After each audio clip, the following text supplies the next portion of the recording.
উত্তর হবে 5605। 5605 থেকে কোন ক্ষুদ্রতম সংখ্যা যোগ করলে যোগফল পূর্ণবর্গ সংখ্যা হবে। এটাও সেম একই কায়দার ভাগ প্রক্রিয়ার সাহায্যে বর্গমূল নির্ণয় করে নেব। তাহলে দেখো এখানে 5605 যে সংখ্যাটা আছে এটার যদি বর্গমূল করি তাহলে প্রথমে আমরা জোড়া জোড়া করে নেব। তাহলে 56 এর নিকটবর্তী বর্গমূলের সংখ্যা কত? দেখো 7 7 49, 8 8 64 বেশি হয়ে যাচ্ছে, তাহলে 7 নেব। 7 7 49 নিয়ে আমরা কি করব? নিয়ম অনুযায়ী বিয়োগ করব। তাহলে বিয়োগ করলে আমাদের কত আসছে? আমাদের 7 আসছে। এবার নিয়ম অনুযায়ী কি এই জোড়া সংখ্যা নিচে নামাবো। এবার দেখো 705, এটার নিকটবর্তী সংখ্যা কত হতে পারে? 7 এর দ্বিগুণ, 7 দুগুণে 14। দেখো এখানে যদি 5 নিই তাহলে এখানেও আমার 5 নেওয়া লাগবে।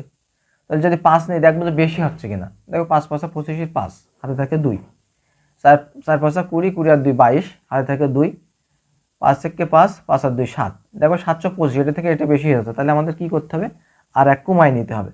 তাহলে আমরা এখানেও 4 নেব, এখানেও 4 নেব। তাহলে দেখি 4 4 16, 6 হাতে থাকে 1, আবার 4 4 16, 16 1 17, 7 হাতে থাকে 1, 4 1 4, 4 আর 1 5, 576 হচ্ছে।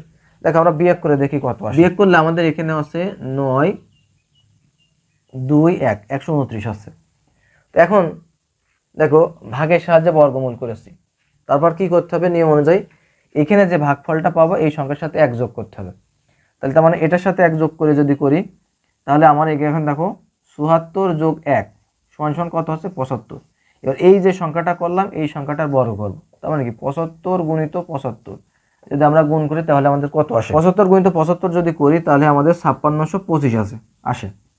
তো এখন এই যে নিয়ম অনুযায়ী আমরা এই যে সংখ্যাটা পেলাম কি বলা হয়েছে? যে ভাগফলের প্রাপ্ত সংখ্যার সাথে 1 যোগ করে ওই সংখ্যার বর্গ করব। তাহলে এই দেখো প্রাপ্ত সংখ্যা 74, 74 এর সাথে 1 যোগ করে 75 করেছি, এর 75 এর বর্গ করেছি, 75 এর বর্গ করলে 5625 হয়। এবার কি করব? প্রাপ্ত বর্গের সংখ্যার সাথে প্রদত্ত সংখ্যার বিয়োগ করব। তার মানে এই যে সংখ্যাটা পেয়েছি এই সংখ্যার সাথে এই 5605 এর বিয়োগ করব। এই 5625 এর সাথে যদি 5605 আমরা যদি বিয়োগ করি তাহলে আমাদের বিয়োগফল কত হয়? 20 হয়। তাহলে এই যে 20টা পাচ্ছি এই 20টাই হচ্ছে আমাদের ওই ক্ষুদ্রতম সংখ্যা। তার মানে কি বলছে যে এত থেকে কোন ক্ষুদ্রতম সংখ্যা যোগ করলে, তার মানে কি এই যে 5605 এর সাথে যদি 20 যোগ করি তাহলে যোগফল একটা পূর্ণবর্গ সংখ্যা হবে। তাহলে আমাদের কি আছে? অতএব নিম্ন সংখ্যাটি, অতএব প্রদত্ত সংখ্যাটি আমরা পাচ্ছি কত? 20। এটাই হচ্ছে উত্তর। ঠিক আছে, আশা করা যায় তোমরা বুঝতে পেরেছো।